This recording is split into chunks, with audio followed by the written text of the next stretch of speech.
शादी विवाह में आपको पता ही है कि खाना बहुत ज्यादा बर्बाद हो रहा है। आज के फंक्शन में तो बहुत ज्यादा बर्बाद हो रहा है।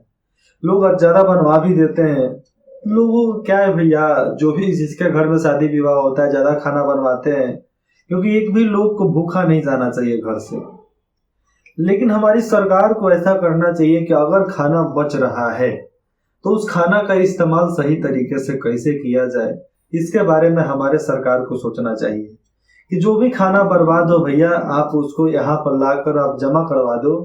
वहां पर आपको रेफ्रिजरेटर में, फ्रिज में, चाहे कूलिंग मशीन जो भी हो, वहां पर उसको रख दिया जाए कि खाना खराब ना हो, वहां से हजारों लाखों भूखे लोगों को खाना खिलाया जा सके। ऐसा इंतजाम सरकार को करना चाहिए। सरकार ना कर सके कोई बात नहीं है, लेकिन जो भी यहाँ पर पैसे वाले हैं उनको करना चाहिए, समाज सेवी हैं उनको करना चाहिए।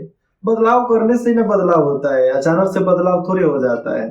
लेकिन हमारी कोशिश रहेगी, हमारी अनुरोध भी है आप सबसे कि खाना बर्बाद ना करें। चाहे शादी हो गया, चाहे प्रोग्राम हो गया, चाहे फंक्शन हो गया, चाहे घर में ही आप, यहाँ पर हम एक टॉपिक लिखे हैं, कोई भी प्रोग्राम हो चाहे शादी हो, उसमें अब खाना बर्बाद होता है तो उसका इस्तेमाल अच्छे तरीके से किया करें। गांव में तो खाना बर्बाद होता है तो खाना बर्बाद नहीं बच जाता है तो लोग गाय को खिला देते हैं, भैंस को, जानवर जो भी है हमारे घर में उसको खिला दिया जाता है। नहीं तो गाँव को लोग बांट लेते हैं ना आपस में, लेकिन शहर में कहाँ बांटोगे। ब्यूटी पार्लर में तो आप निकल कर आते हो सज संवर कर, आपको थोड़े पता है। लेकिन हमारे जो मैरिज हॉल में जो शादी विवाह होता है तो उसमें जो खाना बचता है, सारा खाना को ले जाकर कचरे के ढेर में फेंक दिया जाता है अगले दिन। और इतना ज्यादा बास मारता है ना, क्या बोलूं मैं, क्योंकि मैं उस रास्ते से आना जाना मेरा हमेशा लगा रहता था जहां पर खाना को फेंका जाता था। इतना ज्यादा बदबू मारता था, नाक फट जाए वैसा। और घर में भी खाना बर्बाद ना करे, खाना भले कम बना लो, कम खा लो, खाना बर्बाद मत करना। और एक बार खाने पर बैठ गए, चाहे कुछ भी हो जाए, खाना छोड़ कर मत उठना। क्योंकि खाना का अनादर करोगे तो खाना अगर आपके अनादर कर दिया, अन्न का अनादर करते हो तो अन्न ने जिस दिन आपका अनादर कर दिया उस दिन आप किसी लायक नहीं रहोगे। इसीलिए बताता हूं, अनुरोध भी है कि आप खाना बर्बाद ना करें। चाहे कहीं भी जाओ आप खाना खाने, शादी ब्याह में हम देखते हैं कि लोग ज्यादा खाना ले लेते हैं, इतना खाना ले लेते हैं कि खा नहीं पाते हैं, फेंक देते हैं। तो जो भी शादी प्रोग्राम कर रहे हैं, 2-3 आदमी खड़ा करो जहां पर डस्टबिन डाला जा रहा है, पूरा खाओ तो भी रखना है, नहीं तो नहीं रखना है, प्लेट ले घूमते रहो। तो ये बातें हमें सोचना पड़ेगा। जब से मुझे 12th क्लास का जूठन चैप्टर पढ़े थे तब से तो खाना मैं छोड़ता ही नहीं। और उससे पहले से बचपन से ही मेरा आदत है। बचपन में जब माँ खिलाया करती थी तो एक आध दाना गिर जाता है ना जमीन पे, हम उसको भी उठाकर खा जाते थे।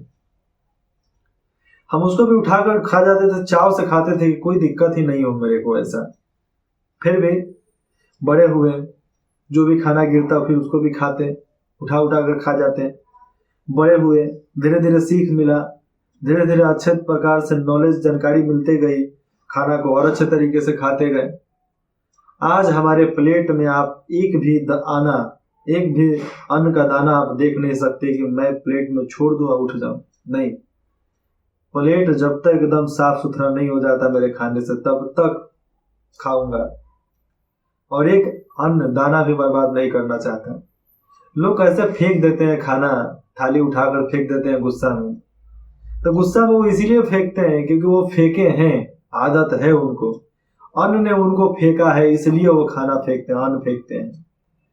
तो जो भी गुस्सा में आकर थाली उठा कर फेंक देवे, ऐसे अधर्मी, ऐसे घटिया लोग से दूर रहो। चाहे वो आपके परिवार के माँ बाप हो, भाई बहन हो, चाहे कोई भी हो, अगर खाना उठाकर कोई फेंक देता है उससे दूर रहो। इज्जत ही मत करो उसका।